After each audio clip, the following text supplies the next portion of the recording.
अभिजित दिपके यांच्या जीवितास धोका असल्याचा आरोप करत महाराष्ट्राच्या पोलीस महासंचालकांकडे गंभीर तक्रार दाखल करण्यात आली आहे। या तक्रारीनुसार 8 ऑगस्ट 2026 रोजी राहुल दुबाले यांनी इलेक्ट्रॉनिक माध्यमांवर अभिजित दिपके यांच्याबाबत धमकीवजा वक्तव्य केल्याचा आरोप करण्यात आलाय।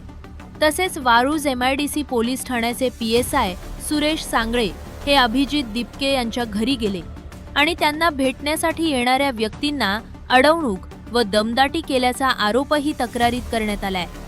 या दोन्ही घटनांचा परस्पर संबंध असल्याचा संशय व्यक्त करत या प्रकरणाची सखोल चौकशी करण्याची मागणी करण्यात आली आहे। तसेच राहुल दुबाले यांच्या शस्त्र परवान्याची चौकशी करावी, सोशल मीडियावर प्रसारित झालेल्या छायाचित्रांची तपासणी करावी आणि बेकायदेशीर शस्त्र असल्यास कायद्यानुसार कारवाई करावी अशी मागणी तक्रारीत करण्यात आली आहे। PSI सुरेश सांगळे आणि राहुल दुबाले यांच्या मागील काही कालावधीतील संपर्काची चौकशी करण्याची मागणीही करण्यात आली आहे। दरम्यान अभिजित दिपके यांना किंवा तक्रारदाराला भविष्यात कोणताही धोका निर्माण झाल्यास संबंधित व्यक्तींना जबाबदार धरावे अशी मागणी करण्यात आली असून 15 ऑगस्ट पूर्वी योग्य ती कारवाई न झाल्यास बीड जिल्हाधिकारी कार्यालयासमोर आंदोलन करण्याचा इशाराही देण्यात आलाय। मात्र तक्रारीतील आरोपांची अधिकृतपणे पुष्टी झालेली नसून या संपूर्ण प्रकरणाची निष्पक्ष चौकशी झाल्यानंतरच वस्तुस्थिती स्पष्ट होणार आहे। तक्रारदार नेमके काय म्हणाले पाहू। राहुल दुबाले हातामध्ये तलवार घेऊन जाहीरपणे ते तलवार घेऊन केक कापताना, तलवार घेऊन घोड्यावर जाताना, ते कमरेला बंदूक लावून फिरताना, ते सार्वजनिक ठिकाणी या बंदुकी लावून फिरताना हा व्यक्ती शहरामध्ये दहशत करण्याचं काम करतो। राहुल दुबाले हा भारतीय जनता पार्टीचा कार्यकर्ता आहे। जर पोलिसाला कोणी काही म्हणलं तर त्याचा आम्ही हात तोडू। मग पोलिसाला कोणी काही म्हणलं तर त्याच्यावर कारवाई करायला पोलीस सक्षम नाहीत का? मग राहुल दुबाले यांनी ज्यावेळेस हे वक्तव्य केलं त्यावेळेस पोलीस प्रशासनाने त्याच्यावर कारवाई का नाही? ड्युटी होती का? त्यांना ड्रेस नव्हता।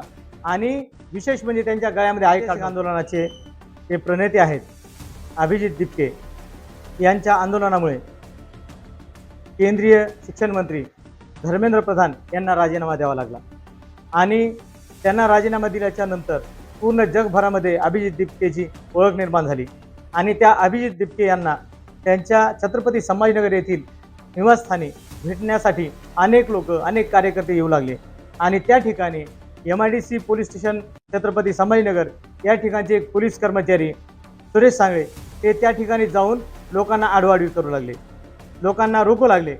वास्तविक पाहता त्या पोलीस स्टेशनमधून याची विचारणा अभिजित दिपकेने केल्याच्या नंतर ते वक्तव्य बघून, त्यांचा तो डायलॉग बघून बीडमध्ये तथाकथित पोलीस बाई संघटनेचा प्रदेशाध्यक्ष राहुल दुबाले यांनी एका मीडियावर बाईट दिली आणि त्याच्यामध्ये असं सांगितलंय की राहुल दुबाले हा व्यक्ती जर पोलिसांना संरक्षण देण्यासाठी स्वतः रस्त्यावर येतो, मग आमचं असं म्हणणं आहे की हे बघा, हे आणि नाव सांगतो पोलीस बाई संघटनेचा प्रदेशाध्यक्ष, आणि राहुल दुबालेला सोशल मीडियावर पोलीस अधिकारी फ्रेंड आहेत।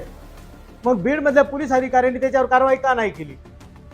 हा जर गाव गुंड या ठिकाणी पोलिसांच्या बाबत हे वक्तव्य करत असेल की पोलिसांना काही झालं तर आम्ही हात तोडू, याचा अर्थ बीड पोलिसांनी हे गाव गुंड पाळलेले आहेत। मग आम्ही पोलिसांकडे संरक्षण मागायचं का आता आम्ही गाव गुंडाला संरक्षण मागायचं? या ठिकाणी जे अभिजित दिपकेच्या बाबत राहुल दुबालेंनी वक्तव्य केलं की आम्ही रस्त्यावर फिरू देणार नाही, याचा अर्थ दिल्लीमध्ये अभिजित दिपकेचं आंदोलन उधळून लावण्याचं काम भाजप प्रेरित पोलिसांनी आणि त्या ठिकाणच्या गावगुंडांनी केलेलं आहे। म्हणजे दोघांची जर सांगड लावली तर या ठिकाणी राहुल दुबाले सुद्धा भाजपचं काम करतो आणि पोलिसांचा खाजगी गुंड म्हणून या ठिकाणी काम करतो आणि त्या ठिकाणी छत्रपती संभाजीनगर येथील अभिजित दिपकेच्या घरी जाऊन सांगळे नावाचा पोलीस अधिकारी त्या ठिकाणी लोकांना आडवाडी करतो। म्हणजे या दोघांचं संगनमत करून या अभिजित दिपकेच्या बाबत काहीतरी घातपात करण्याचा यांचा कट आहे। म्हणून आम्ही माननीय पोलीस महासंचालक, त्याचबरोबर माननीय पोलीस अधीक्षक, त्याचबरोबर माननीय जिल्हाधिकारी बीड यांना निवेदन दिलेलं आहे।